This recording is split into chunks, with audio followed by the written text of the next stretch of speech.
mas eu gostaria de começar exatamente mostrando como Wittgenstein talvez não possa ser compreendido ou assimilado como um filósofo fácil.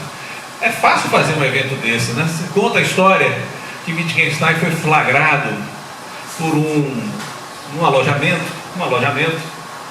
Ele foi flagrado lá. Ele era meio mochileiro, meio mochileiro naquela época, não se vestia como um professor.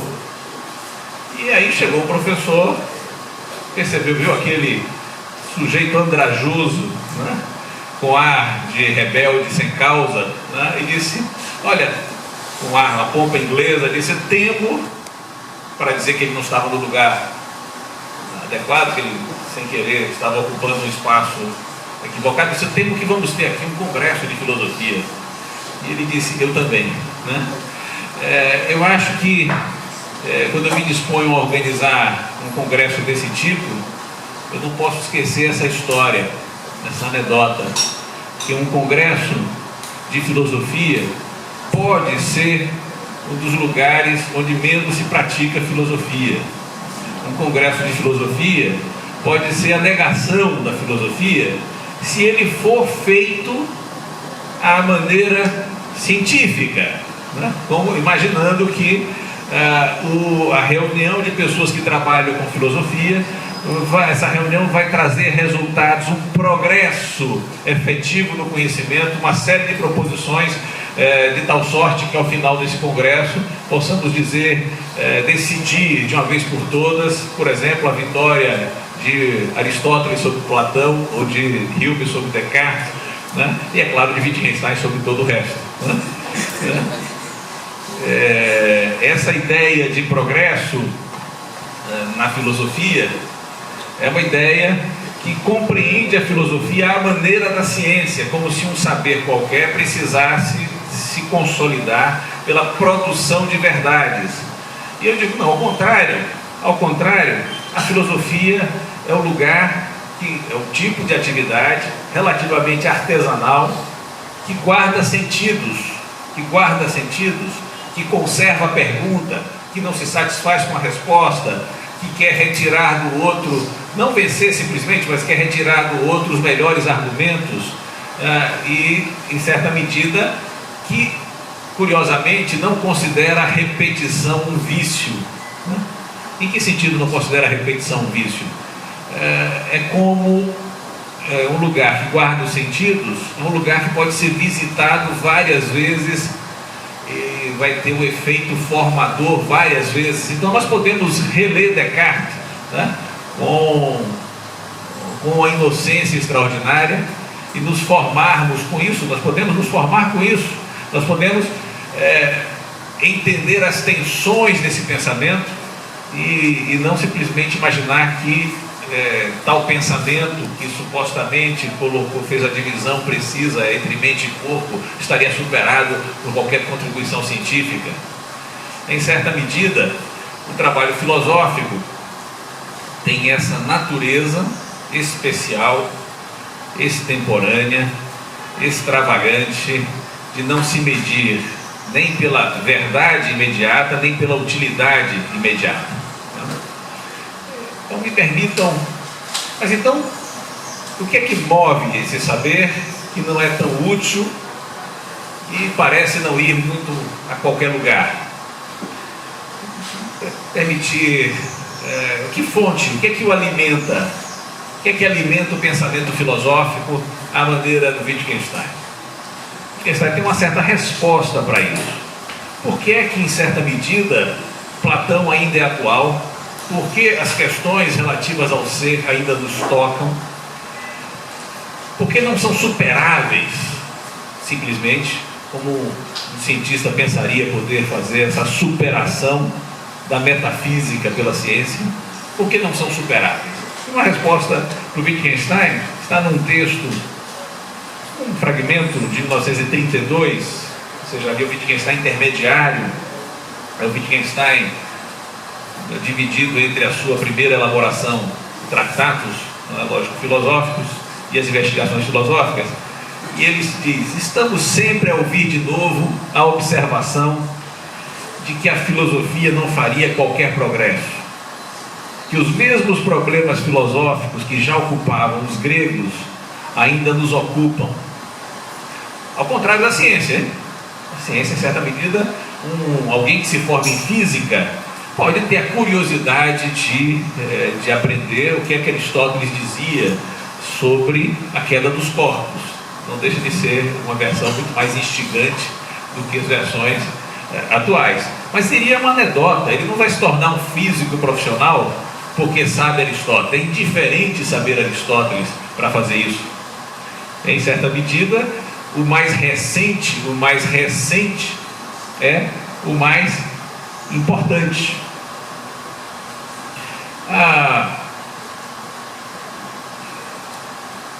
Vejam só para vocês tiveram uma visita, não sei se o público é o mesmo, mas o professor Pedro Calafate, né, esteve aqui, né, e é claro, nós sabemos que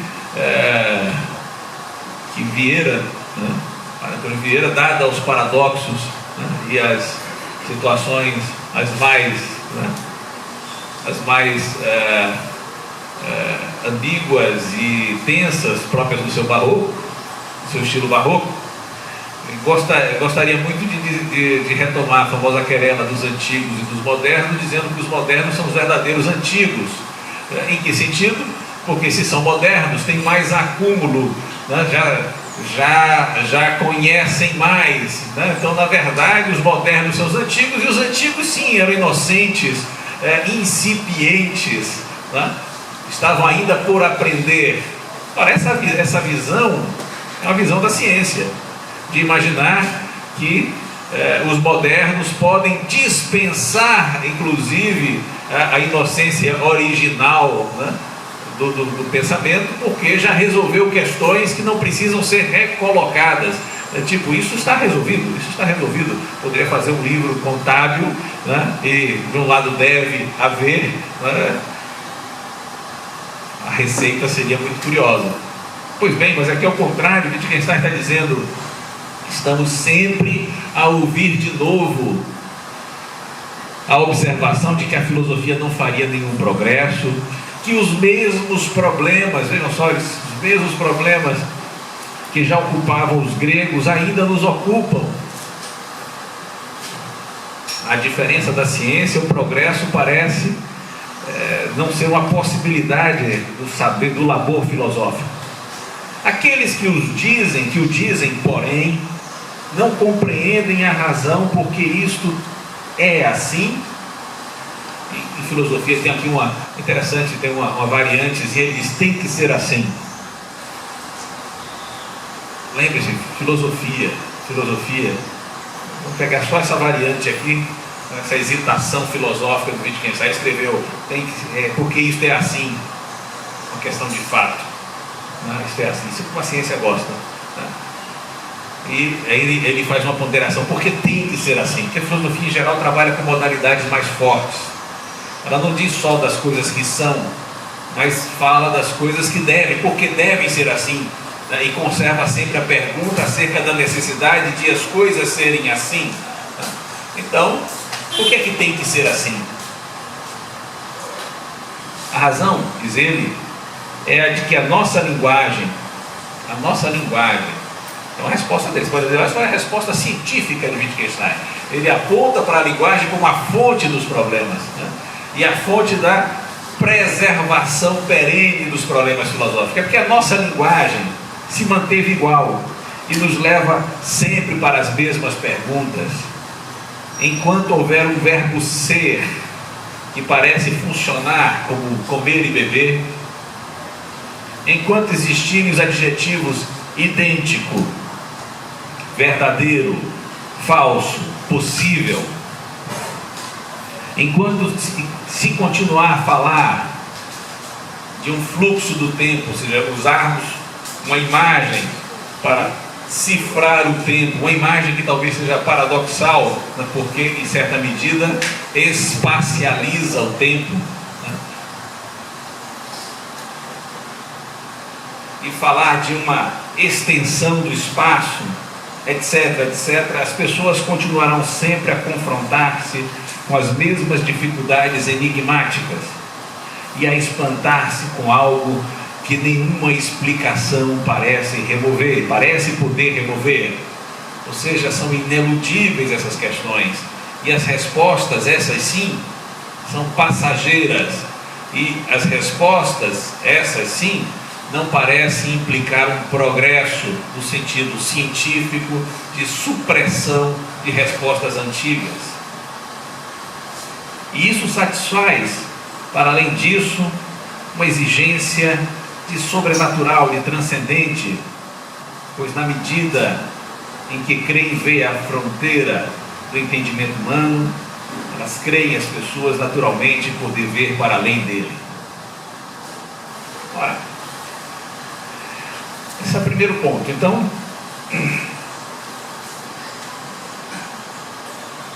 eu estou tentando apontar, portanto, a ideia em que filosofia e ciência têm, na obra de Wittgenstein, naturezas distintas.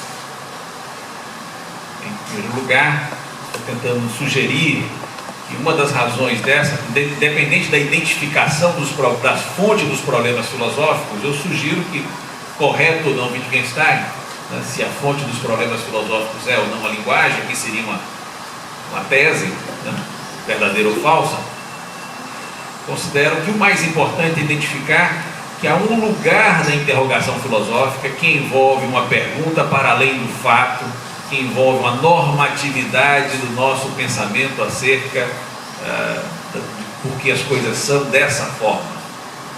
E essa normatividade, esse desafio acerca do fundamento ou não, ou da própria impossibilidade de fundamento dessas questões, gera uma tensão filosófica que capaz de fazer com que a filosofia não coincida com o tipo de interrogação científica. Algumas pessoas não podem imaginar que essa é uma questão lateral, né? Mas eu queria, no meu testemunho, o seguinte: essa distinção que eu estou insistindo a ver na obra de Wittgenstein, ela não é como uma proposição que você possa acomodar no quarto, né?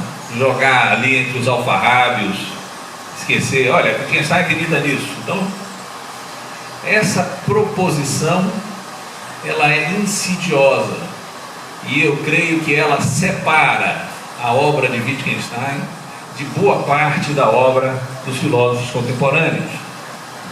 Creio que ela tem um alcance extraordinário, inclusive para a apropriação, para a própria concepção do que é o lugar da filosofia. Então, vou tentar aqui mostrar para vocês como essa posição do Wittgenstein o faz distinguir-se de outros pensadores, que ao contrário, com boas razões, vamos pelo menos conceder a ele, se não a verdade, pelo menos boas razões.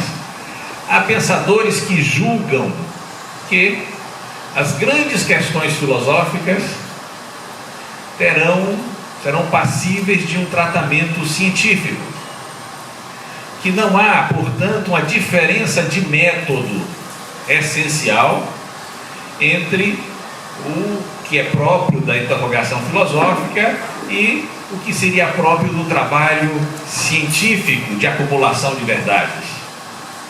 Então, algumas pessoas pensam, vou dar alguns exemplos, como eu sou relativamente fiel a certas referências, né? Algumas pessoas poderiam dizer, como ele é limitado e só conhece poucas coisas, né? É uma das formas de explicar a fidelidade, né? Então, como eu sou fiel a certas referências, eu posso dizer que um filósofo, sociólogo como Emile Durkheim imaginava, por exemplo, que a resolução dos problemas filosóficos resultaria de um avanço da sociologia. A sociologia, essa sim, seria capaz de resolver o problema da natureza transcendental das categorias, resolver os enigmas relativos ao lugar da religião, ao lugar da alma, e assim por diante. Com isso, ele alimenta uma certa corrente chamada positivismo, que teria, em uma das suas versões, a ideia exatamente de que é possível, né, colocar em linha de conta os saberes, mesmo que se distinguam em estágios, né, mas que envolvendo uma certa progressão do mais primitivo ao mais avançado, né? Sendo mais avançado, evidentemente, é mais avançada a resposta científica. Bem, essa percepção de não continuidade, de não descontinuidade, de não haver solução de continuidade entre filosofia e ciência, ela se apresenta hoje, por exemplo, nos empreendimentos da filosofia da mente, que faz sugerir que respostas acerca dos estados mentais, da natureza dos estados mentais, possa resultar na contribuição das ciências cognitivas. Ou, por exemplo, na maneira de um Quine, etc., esses outros filósofos, que uma verdadeira epistemologia depende do alimento posto e proposto e disposto pelas produções concretas da produção científica. Essa é uma primeira distinção. Se nós voltarmos aqui a Wittgenstein, parece que ele não tem essa esperança. Ao contrário, os problemas sempre continuarão, porque eles estão enraizados não na hesitação acerca do que é verdadeiro ou falso, mas no modo mesmo, do contexto mesmo de experiência em que essas respostas encontrariam lugar. Eu não vou detalhar muitas razões, eu vou apenas mostrar algo que tem relação com isso. Se filosofia e ciência são a mesma coisa, nesse universo real da comunidade acadêmica de hoje, então se medem da mesma forma também enquanto um fazer. Veja, uma boa definição para a física, uma boa definição para certas utilidades. O que é a física? A física é aquilo que os físicos fazem nos laboratórios de física. O que é que essa definição poderia aplicar? O que é que a filosofia seria então? Seria a filosofia aquilo que os ditos filósofos, classificados como filósofos, fazem nos seus laboratórios de filosofia. O que é um laboratório de filosofia? O laboratório de filosofia hoje em dia não é um recanto privado. O laboratório de filosofia hoje não é a cela, não é o escritório afastado do mundo, não é a Torre de Marfim, é a universidade. É um certo fazer que se mede por certos sinais, manifestações de riqueza, basicamente publicação, captação de recursos, capacidade de produzir esse e aquele resultado, né? Então, o laboratório da filosofia se tornou a vida universitária com os seus percalços, com as suas disputas. Eu encontrei recentemente, foi uma coisa meio patética, mas é real, né? Um professor já perto da aposentadoria, e alguém me chamou da condição de diretor para apartar uma briga. O professor está lá, estão se engalfinhando. Eu imaginei que estivessem disputando o destino da humanidade, né? Causas nobres, né? Estavam disputando uma mesa, né? Dois professores disputando uma mesa, né? Eu me deu uma vontade de fazer uma brincadeira meio salomônica, dizendo, cortem a mesa ao meio, mas o clima não estava para isso, né? Bem, quero dizer o seguinte: a filosofia nunca foi lá uma coisa muito solitária, né?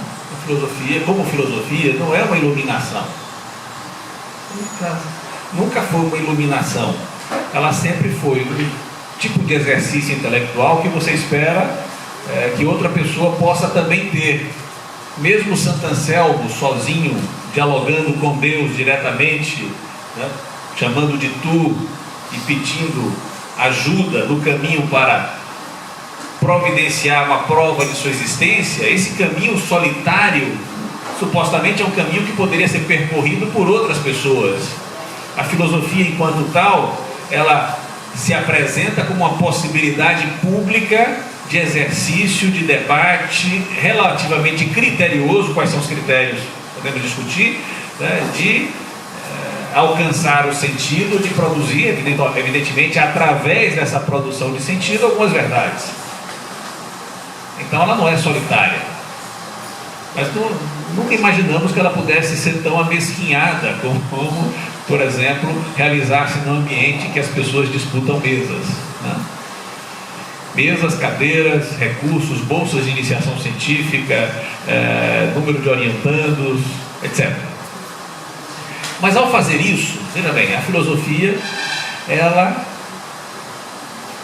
ela sofre daquela crise demorex, né? Ela tem nome de ciência, tem cheiro de ciência, parece ciência, se comporta como ciência, mas não é ciência. Será que não? Ou será que ela, irmanada com esses procedimentos, uma vez que o filósofo passa a tratar os pensadores como, profissional da filosofia, passa a tratar os pensadores como aqueles que apresentam certas teses verdadeiras ou falsas, passam a lidar com as questões filosóficas como se elas pudessem ser tratadas como meras tecnicalidades, né? Será que esse filósofo que faz isso não está se parecendo tanto com a ciência, que alguns diriam realizou a boa filosofia, ou a opção talvez wittgensteiniana, deixou de fazer filosofia? As pessoas que fazem isso.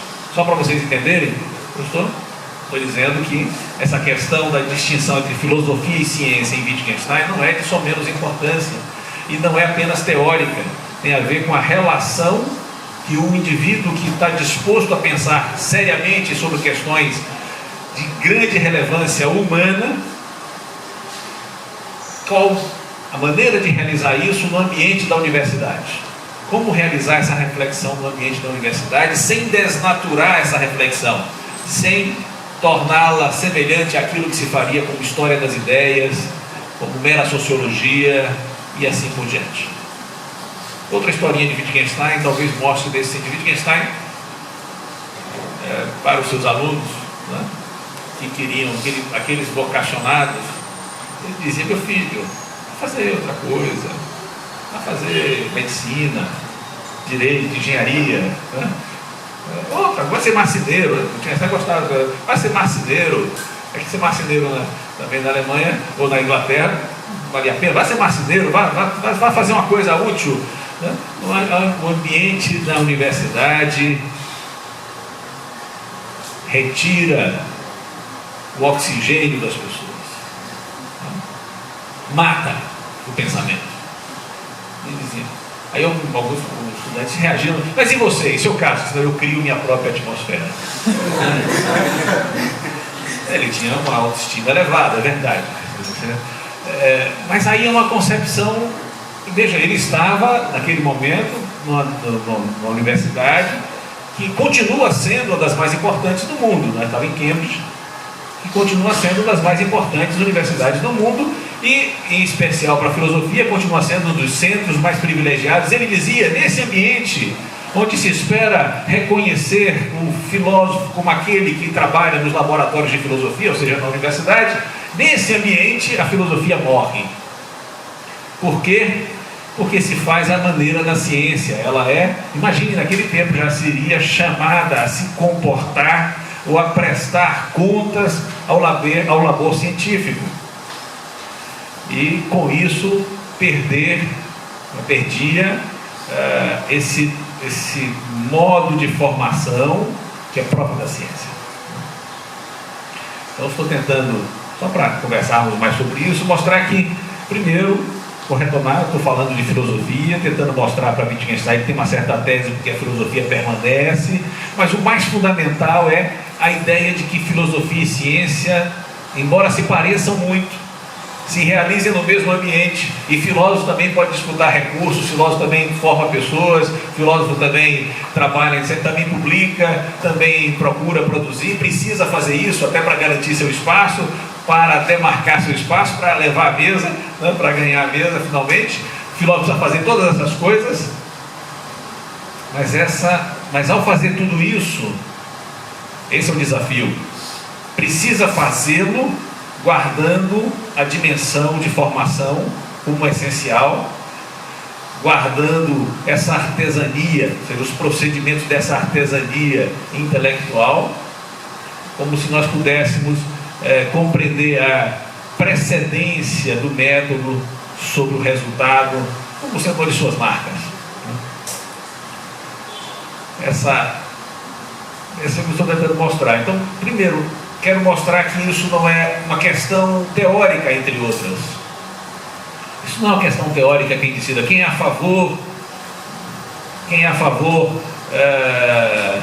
dessa ou daquela questão, né? E poderemos listar os filósofos de um lado e do outro. Eu considero que essa questão é decisiva, não como um item intelectual, mas como um modo de instalação do trabalho filosófico no ambiente, no caso hoje em dia, universitário. Até aí está no registro do que eu falei. E só para mostrar essa posição tão radical, ela se manteve, essa distinção fundamental pela qual Wittgenstein compreende que filosofia e ciência são produtos de natureza distinta, ela se mantém em vários momentos. Por exemplo, é enunciado claramente no Tratados, onde no parágrafo, no aforismo 4.111, né? É importante sempre, né, lembrar essa forma de citação hermética, né? Não deixa de dizer, o mistério também tem seu poder de sedução, né? Ele diz: a filosofia não é uma das ciências naturais. Isso é importante, a filosofia não é uma das ciências naturais. A palavra filosofia deve significar algo que esteja acima ou abaixo, mas não ao lado das ciências naturais. O fim da filosofia é o esclarecimento lógico dos pensamentos. A filosofia não é uma teoria, não é um conjunto de teses verdadeiras ou falsas, mas é uma atividade de esclarecimento. Uma obra filosófica não consiste, portanto, assim, em proposições, né, que são verdadeiras ou falsas, que é o que é típico da ciência. Ela consiste, né, essencialmente em elucidações. O resultado da filosofia não são proposições filosóficas, mas é tornar proposições claras. Cumpre a filosofia tornar claros e delimitar precisamente os pensamentos, antes como que turvos e indistintos. Estou, em certa medida, tentando mostrar que essa é talvez essa posição, no sentido de que lugar eu vejo as coisas. E aí, no caso da filosofia, como eu me comporto, o que meu olhar aviva. Não são as questões que são tratadas, a filosofia trata as questões as mais diversas, mas são aquelas questões que podem exatamente fazer com que o pensamento se veja enredado no enfeitiçamento da linguagem. E trata-se então de deslindar essas questões, trata então de desatar todos os pontos que tornam esse pensamento turvo e indistinto. Aí, na outra imagem filosófica, vejam só, que reforça essa atitude de Wittgenstein, ele diz o seguinte: por que a filosofia é tão complicada? Ela deveria, afinal, ser de todo simples. Quando as pessoas imaginam que podem ter uma solução completa para problemas filosóficos, elas se comportam, gosto de dizer, da maneira alexandrina. Vocês devem conhecer a história de Alexandre o Grande, que em Górdio foi desafiado a desatar um nó, porque havia um vaticínio de que aquele que desatasse esse nó dominaria o mundo. E ele simplesmente puxou da espada e cortou o nó para espanto das pessoas. Olha a solução, ele desatou o nó, o resultado foi atingido. Esse é o método alexandrino, né, de resolver problemas que desafiam o intelecto. Não é o modo de Wittgenstein. O que Wittgenstein diz? Ele diz: a filosofia desata os nós em nosso pensamento, que urdimos de modo insensato. Por isso, porém, ela precisa fazer movimentos tão complicados quanto o são esses nós. Embora então o resultado da filosofia seja simples, não pode ser seu método de chegar a ele. A complexidade da filosofia não está em sua matéria, senão em nosso entendimento atado. O que eu quero dizer um pouco é que transformar, para Wittgenstein, me parece, fazer com que o método da filosofia seja um método científico, é como que tomar da espada e cortar o nó. É não perceber que a filosofia, ao contrário, né, da ciência, cuida de acompanhar os movimentos do pensamento e pode chegar a resultado nenhum, porque seu maior resultado é esse processo de elaboração, de elucidação que lhe é próprio. E vejam, a obra filosófica do Wittgenstein, ao contrário, eu poderia agora mostrar como essa atitude repercute também nas investigações filosóficas, que têm a mesma atitude. Se Wittgenstein muda de posição sobre vários temas, essa atitude filosófica se preserva. Essa atitude que faz com que uma solução filosófica não decorra de um experimento ou de uma tese verdadeira ou falsa. Poderia caminhar nessa direção, mas eu já caminho para mostrar que Wittgenstein é vítima da sua recepção. Como ele, em certa medida, pretendeu, de uma vez por todas no Tractatus, depois, não mais de uma vez por todas, mas ele pretendeu separar, exatamente, eu queria mostrar o que poderia ser o espaço da significação, ou seja, que tipo de proposição pode ser significativa, por oposição a proposições que sejam mal formadas, etc. Como ele tentou demarcar o espaço lógico em que a linguagem pode dizer o mundo, e, em certo sentido, então, quis mostrar em que espaço pode se realizar a atividade científica. Alguns o saudaram como aquele que abolira a metafísica, que suprimiu a importância de questões mais relevantes.